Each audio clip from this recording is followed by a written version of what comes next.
السلام عليكم ورحمة الله وبركاته. أخبار رياضية متنوعة مع الأستاذ أبو المعاطي زكي. ابدا معاك سيدي الفاضل. مارسيل كولر يحسم مصير الرباعي من الاعاره، او بلاش يحسم، يقرر الموافقه على اعاره الرباعي النادي الاهلي.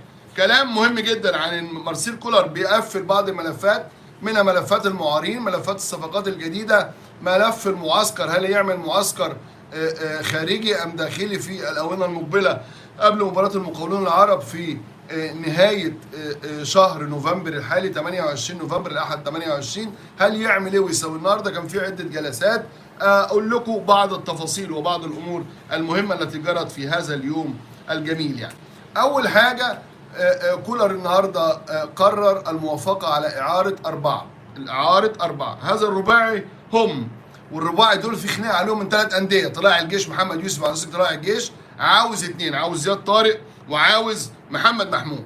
وفيوتشر والاتحاد عاوزين كريم الدبيس وعاوزين زياد طارق وعاوزين عمار حمدي. يعني في خناقات كتيره على هذا الرباعي. عمار حمدي النفاسه اللي خف ونزل التدريبات الجماعيه، ولكن مستر مارسيل كولر فضل ان يتدرب مع فريق الشباب. قال لك ان نتمرن دلوقتي مع فريق الشباب على ما يستعيد فورمته ومكانته، ويعار في انتقالات يناير المقبل، لان مفيش حد صليبي بيجيب مستواه، ويعار لمده موسم ونصف. وغالبا الاتحاد عاوزه وفيوتشر وطلع الجيش، لكنه غالبا هيروح الاتحاد. يعني لسه هنشوف التفاصيل فيها ايه. شوف محمد مصلحي اللي عمل فرقه قويه وجميله النهارده، يعني 10 من 10 او 9 من 9 في جدول الدوري الممتاز. فكريم عمار حمدي اتمرن مع فريق الشباب، راجع من صليبي، هيبقى العقد لمده موسم ونصف، يحق له استعادته في نهايه الموسم الحالي لما يشوف ويعرف ايه الحكايه وايه الروايه، حاجات بالشكل ده. اللاعب الثاني محمد محمود، خلاص كله عارف انه هيعار، هو وزياد طارق، والراجل قال ما فيش موقف منهم، لكن انا ما بحبش الزحمه الكتير. هيدوهم فرص في الاونه المقبله في كاس الرابطه وفي كاس مصر وفي المباراه التي ستقام يوم الاثنين المقبل قبل سفر باذن الله مع فريق لم يحدد حتى الان، وقبل ما اللعيبه تاخد اجازه 5 ايام يسافر خلالها مارسيل كولر الى سويسرا يشوف الاهلي والحبايب والخلان، ويرجع تاني مره اخرى الى القاهره لقياده تدريبات الفريق. فبالتالي هيدي بقى فرصه لهؤلاء اللاعبين، زي في 6 هياخدوا فرص في المباريات المقبله. مصطفى سعد ميسي، خد بقى مفاجاه، ده الخامس اللي انا مش متخيل ان انا اشتري لعيب وما استفدش منه واعمل له اعاره. مصطفى سعد ميسي هيحكم عليه يعار او لا يعار خلال المباريات المقبله. الراجل قال لك انا ما بحبش، الراجل مشكلته في انه ما بيحبش الزحمه، فقال لك مصطفى سعد ميسي هشوف في المباريات القادمه كمان. ده الخامس اللي وارد انه يعار، لانه ما خدش اي فرصه حتى الان، فياخد فرصه في المباراه الوديه المقبله، ياخد فرصه في كاس الرابطه، ياخد فرصه في كاس مصر، ويتحكم عليه. لو هو قرر ان هو يعيره هيعار في يناير، بس ده يبقى اعاره لنهايه الموسم لو خرج.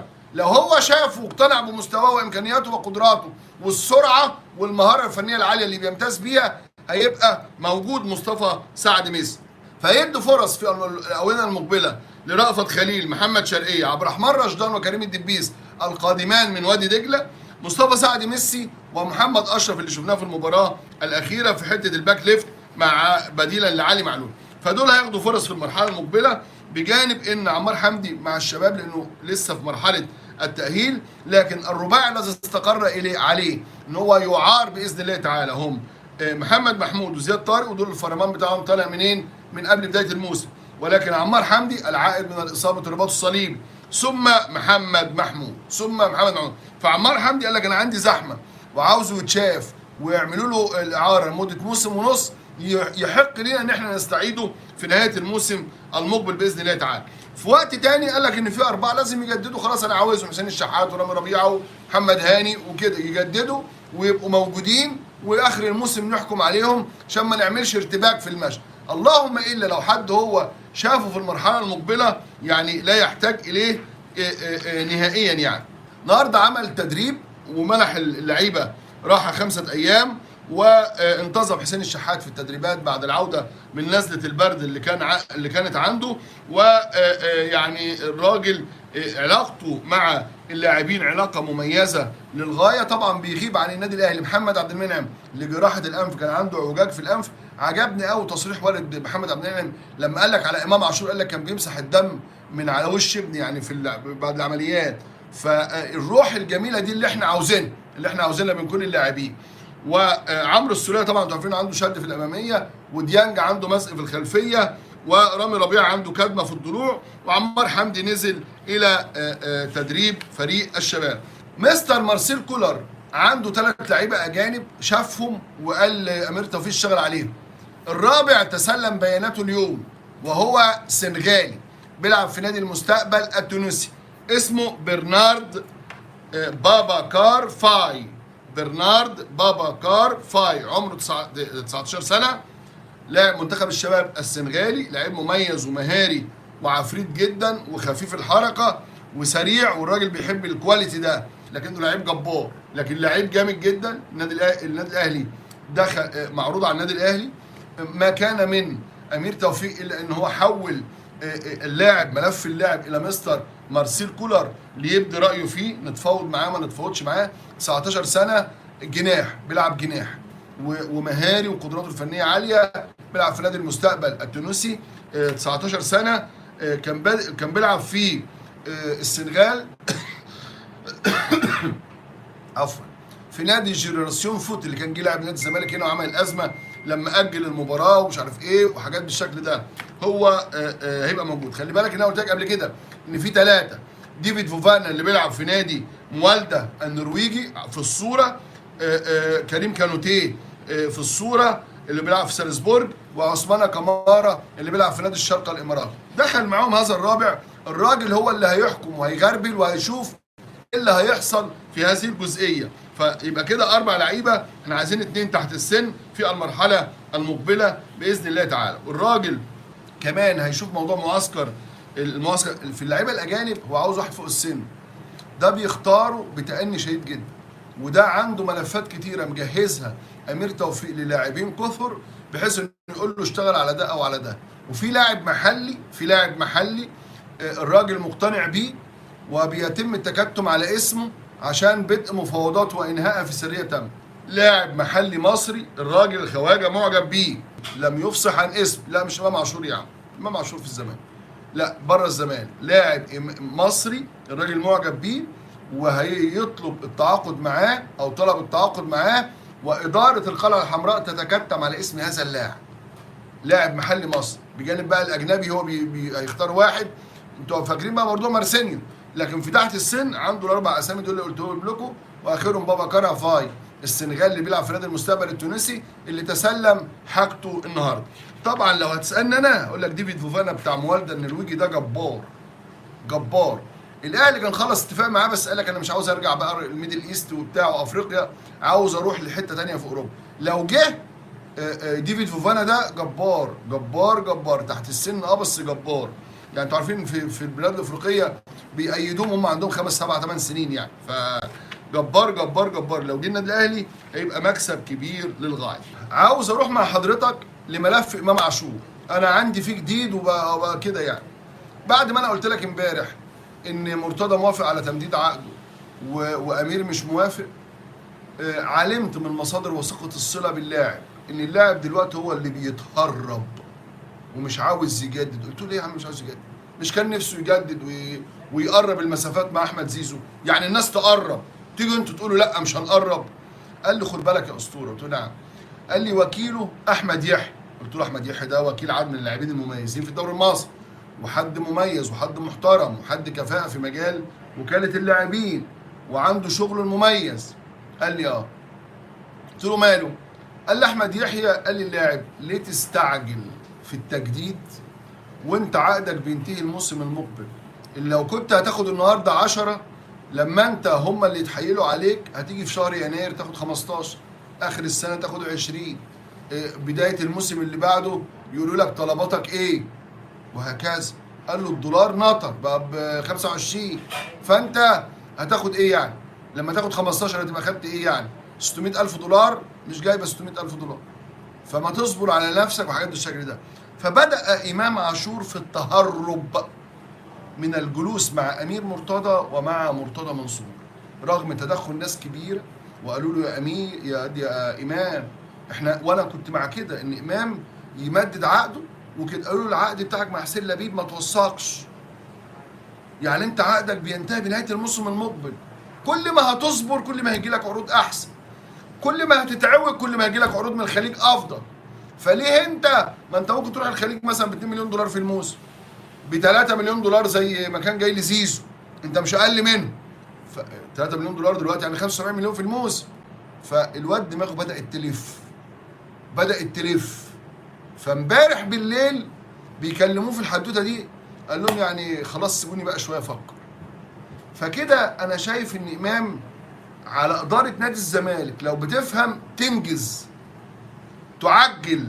بدأ يتردد داخل نادي الزمالك ان الاهلي له طرف في العلاقه مع اللاعب. انا شايف ان الاهلي ملوش طرف.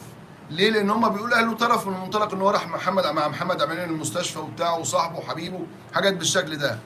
وان هو بقى دلوقتي يعني كل ما يطلع في اي مناسبه يعتذر للكابتن وليد سليمان عما بدر منه في السوبر قبل الماضي وهكذا. يعني بدأ يتعلم من الاخطاء. فهل سيظل امام عاشور يتهرب من التجديد والتمديد؟ يعني الاول الزمالك قال لك مفيش تعديل ولا تمديد، قالوا لهم ماشي. قام ضارب له شعر ابيض، قام رايح له متاخر عن التمديد، سائل عوجان. طب الراجل فيريرا عاوزه وشايفه عنصر مهم للغايه ومكسب كبير جدا للفرقه، لكن هو الولد دلوقتي اللي تعوج، الولد دلوقتي اللي رافض، الولد دلوقتي اللي بيقول انتوا عاوزين مني ايه؟ سيبوني بقى افكر واعمل واسوي وحاجات بالشكل ده. فهنا هروب امام عاشور من تمديد عقده بعد اكتشاف ان عقده ينتهي بنهايه الموسم المقبل، وان ليه يوقع النهارده ب10 هو بياخد 3، ليه يوقع ب10 لما ممكن يوقع في يناير ب15، لما ممكن يوقع في نهايه الموسم بمليون دولار مثلا 25 مليون؟ يعني ليه هو يعمل كده؟ فتشاور هو ووكيله احمد يحيى وقرر عدم التمديد الا بشروطه. وانا رايي ان اداره نادي الزمالك كلما تاخرت في حسم هذا الملف كلما ازدادت طلبات اللاعب، كلما زادت رغبته في ان يحصل على مبالغ ماليه اعلى. فبالتالي اداره نادي الزمالك لو بتفهم تسرع الان بتمديد تعاقد امام عاشور قبل ما حد يمسك ودان، قبل ما حد يلعب في ودان. واوعى تفهم ان بيراميدز بعيده عن المشهد. بيراميدز تجيبه وتديله $1 مليون كانها جايبه لعيب من بره، هي اللي هتبقى كسبانه، تديله $1.5 مليون، ابعد عن المصري. وبيراميدز بتتعامل بالدولار، ميزانيتها من الامارات بالدولار. فبالتالي نصيحتي انا لاداره نادي الزمالك الاسراع بتمديد عقد امام عاشور وترضيته ماليا، لانك انت من ساعه ما دلعت احمد زيزو وخلاص الواد بقى خلاص دماغه لفت، ولعيب شاب وعاوز يتجوز وعاوز يعمل فلوس وعاوز. فبالتالي اداره الزمالك هي اللي ستكون خاسره وليس اللاعب. فعليها ان تعجل بتمديد امام عاشور، لان هو دلوقتي هو وكيله اللي اتفقوا على رفض التمديد. قال لك اللي عاوزني بقى يبقى يجيلي، اللي عاوزني يبقى يحصلني وما يوجعوا في قلبي ليه؟ انا بقول لهم عدلوا لي، هم بيقولوا لا تم مش معدل ومش ممدد ومش عاوز حاجه خالص وحاجات بالشكل ده. فامام عاشور يتهرب من تمديد عقده. يا عم عادل القيعي، بس عادل القيعي ما دخلش في الموضوع خالص، ولا الاهلي دخل في الموضوع، الا اذا كان انت عندك معلومات ان الاهلي ما دخلش في الموضوع. اللعيب اللي كان بيتحايل عشان يعدل عقد الزمالك كان رافض. دلوقتي اللاعب قال لك طب انا هو وكيل، انا اجري وراهم ليه؟ خليهم هم اللي يجروا ورايا، انا اللي مش عاوز تمديد وانا قاعد معاك لنهايه الموسم المقبل وهمشي، او هزهقك وامشي في يناير. خاصه بقى ان زيك بيقول لك في ازمه ماليه. طب لو جاله عرض دلوقتي ب 3-4 مليون، او يتدخل الراجل الكبير اللي بيقولوا عليه ويقول لمرتضى لا ريحه ودلعه وهشتكه وخلصت له اللي هو عاوزه وهكذا يعني. فالاهلي بره الموضوع ده تماما حتى الان. وارد الاهلي يخش بس مش دلوقتي، يعني وارد الاهلي يخش بس دلوقتي اللعيب لو مدد عقده خلاص. ما اللعيب كان عاوز يقعد في الزمان، اللعيب ما قالش ان انا عاوز امشي، اللعيب عاوز يقعد بس مش معقول يبقى بياخد 3 واللي جنبه بياخد 40 مليون. يعني نقرب المسافات شويه. اللعيب اللي هكلمكم عليه ده عمره ما عمل مشكله ولا عمل ازمه ولا اي حاجه جوه نادي الزمالك، لكنه في حاله حزن وصدمه عنيفه منذ اعلان قائمه منتخب تونس، والسبب هو استبعاده من منتخب تونس. ويحمل مستر جوزفالدو فيريرا مسؤوليه استبعاده من منتخب تونس، لان هو اللي غير مركزه من باك رايت الى قلب دفاع لما لعب ب 3-4-3. حمزه المسلوسي بصراحه عمره ما عمل مشكله، وجه الزمالك كان مستواه واقع ووزنه زايد، لكنه داس على نفسه وطور من ادائه وارتقى فنيا. النهارده لما لعب قلب دفاع خرج من منتخب تونس. طب كان في منتخب تونس وبيلعب باك رايت، ففرصه انعدمت. حلم الولد مات. النهارده في قمه الثوره وفي قمه الغضب وفي قمه الحزن من وعامل ثوره ضد فيريرا، عمال يتكلم مع زمايله: انا عملني، انا اذاني، انا دمرني، انا كان كل حلمي لعب كاس عالم وانا العب كاس عالم كل سنه، انا كنت بلعب باك رايت، جاي يغيرني بس دلوقتي والعب في كذا كذا. ففي ثوره غضب شديده من حمزه المسلوسي ضد جده جوزفالدو فيريرا. وفي غضب بالمناسبه من الاداره، قالت لك احنا الراجل بياخد 170,000 دولار ومنشف دماغه في بعض المواقع. يعني ياخد احمد سيد زيزو من عدلته كهاف رايت يلعبه هاف ليفت، ياخد عمر جابر من عدلته كباك رايت يلعبه باك ليفت، واللي باك ليفت واللي هاف ليفت ما بيلعبوش، قاعدين. كان زمان عبد الله جمعه بيلعب هاف ليفت وبيلعب وراه فتوحه وعبد الشافي، دلوقتي لا، ما فيش حد بيلعب. ففي حاله غضب ضد مستر جوزفالدو فيريرا، والناس متضايقه من حتى على مستوى الاداره. واللي فتح الملف ده جمال عبد الحميد، وانا الصراحه اول ما فتحه وقفت ضده، قلت له الراجل ماشي كويس وبلاش تطفشوا الراجل وكلام من. لكن يبدو ان الاراء الفنيه للكابتن جمال عبد الحميد والمقربين من مرتضى احمد منصور رئيس النادي لها دور فيما يحدث. خلي بالك لو خسر قدام المصري، انا بقول لك معلومه واصله لي، لو خسر قدام المصري في الكاس هيمشي. بقول لك الاكتر من كده، بدات اداره الكره في نادي الزمالك في تلقي سير ذاتيه لمدربين مميزين، بل انها اوصت بعض وكلاء اللاعبين بسير ذاتيه لمدربين في كاس العالم. يعني لو حد خرج من كاس العالم واسم كبير وبتاع مش عارف ايه، ناخده ماشي الحال. فهنا جوزفالدو فيريرا في حاله من الغضب ضد بسبب جمود افكاره وثباته على بعض القرارات في التغييرات، في التبديلات، في طريقه اللعب وهكذا. يعني الجانب الاخر ان يوسف اوباما جاي له عرض قوي جدا جدا جدا من نادي الاتحاد السكندري، ولكن لانه ما بيلعبش والاداره مش عاوزاه والمدرب مقعده على الدكه. وانا بحمل الناس، كان يوسف اوباما ده مكسر الدنيا الموسم قبل الماضي وكان سوبر ستار في الفرق، لكن القعده على الدكه كتير خلته يعني حنط.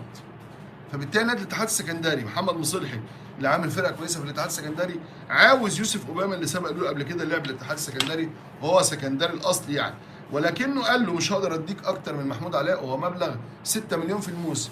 طيب يوسف اوباما بياخد في الزمالك 12 مليون بالعقد اللي عمل من ساعه العقد اللي عمله له كابتن حسين لبيب. فيوسف اوباما على اعتاب الرحيل الى نادي الاتحاد السكندري لو ركز محمد مصلحي مع مرتضى منصور وانهى هذه الصفقه، بيرتبطوا بعلاقه جيده، علاقه مميزه بينهم وبين بعض، علاقات ود قويه جدا جدا جدا محمد مصلحي ومرتضى، فيقدر ينهي الصفقه دي. خاصه بقى دلوقتي ان ايه، مصلحي هيشتغل في الصفقات وهو هادي، وهو هادي ورايق.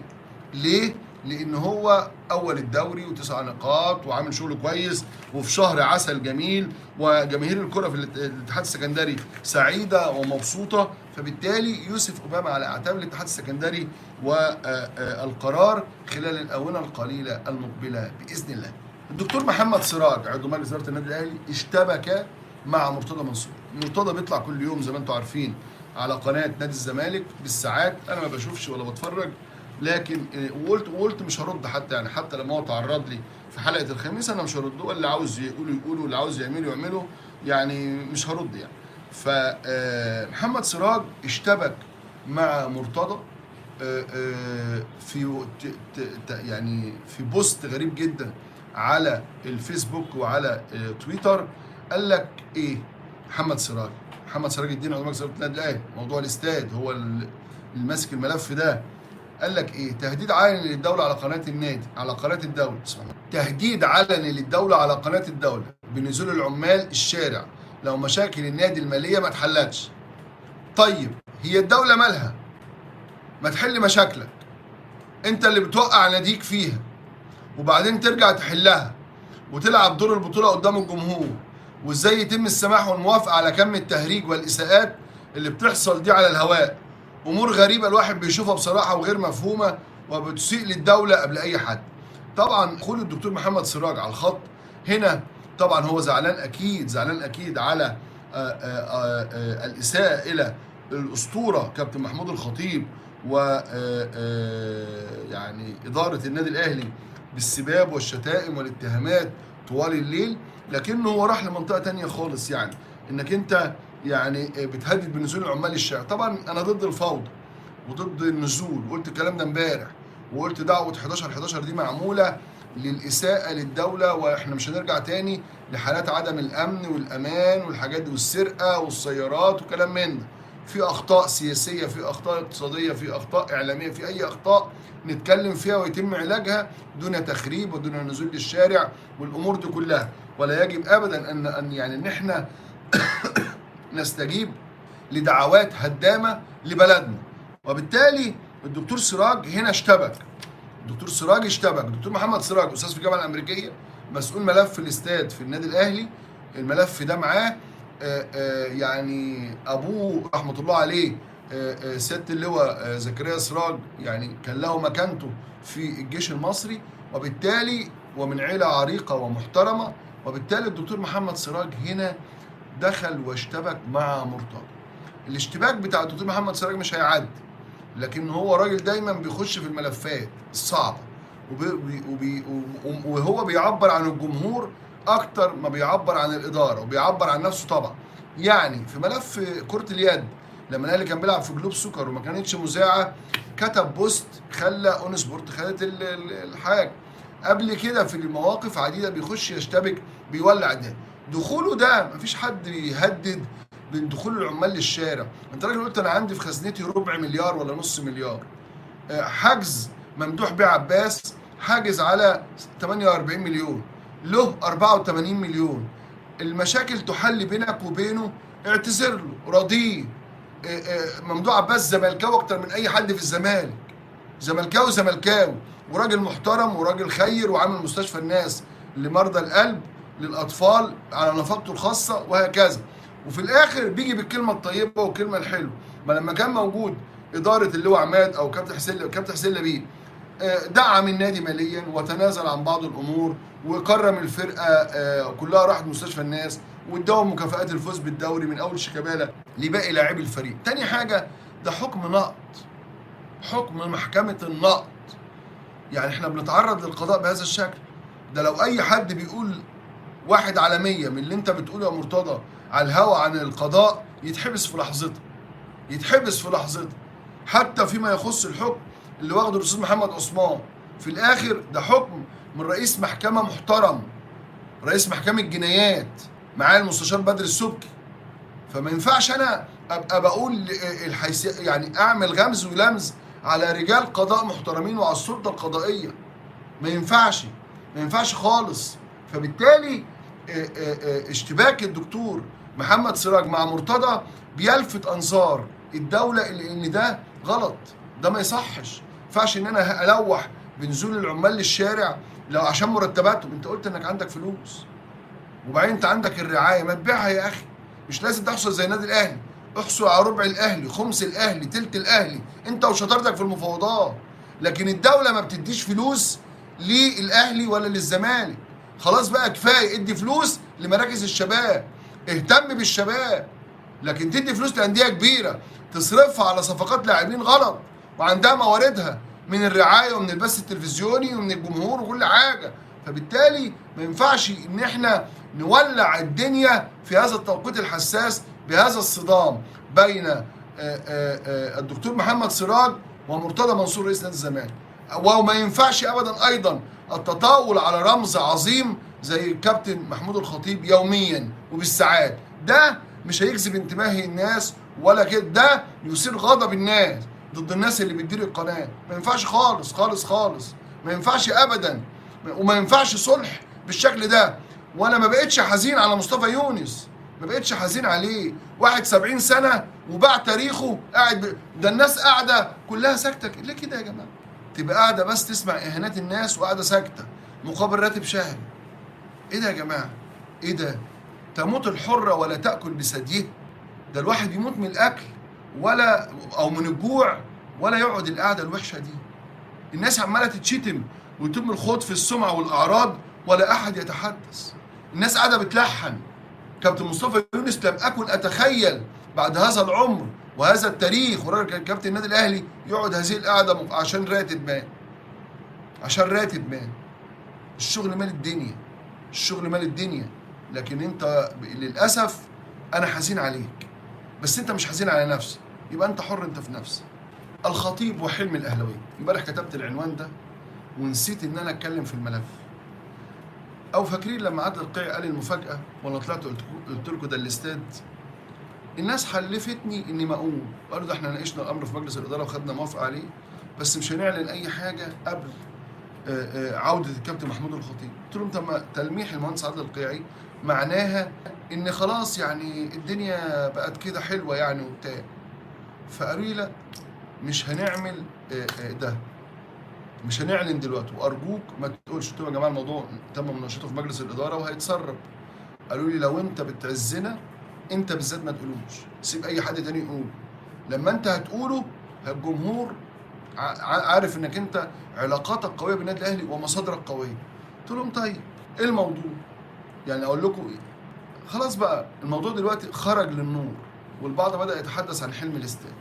ده مش حلم استاد بس، ده حلم استاد، عشان بس الناس تعرف الفرق بين اللي عنده كل التفاصيل واللي بياخد كلمه ويقولها. ده حلم استاد ومجمع تجاري ومجمع سكن ومجمع العاب ترفيهيه. انت بتقول يا عم ابو المعاط؟ اه والله العظيم ده اللي النادي الاهلي بيخطط له. النادي الاهلي مش عايز اقول لك وقع، ومجلس الاداره اعتمد بالحروف الاولى الاربع حاجات دول، والكلام ده من خلال شركه الاهلي للمشروعات الرياضيه. اسمه ايه الراجل؟ ايمن ايه؟ لازم اقول لكم اسمه عشان ده حق. ايمن اسماعيل، شركه الاهلي للمنشات الرياضيه. وملف الاستاد ده كان شغال عليه الدكتور محمد سراج من سنين، من الدوره اللي فاتت. طيب ايه الموضوع؟ هيبقى فيه استاد اقوى الناس اللي داخله له شركه اليانز اللي عامله استاد بايرن ميونخ. هيبقى فيه مجمع تجاري، وهناك مفاوضات قويه مع الفطين بتاع كارفور واخرين عشان يبقى فيه دخل للنادي.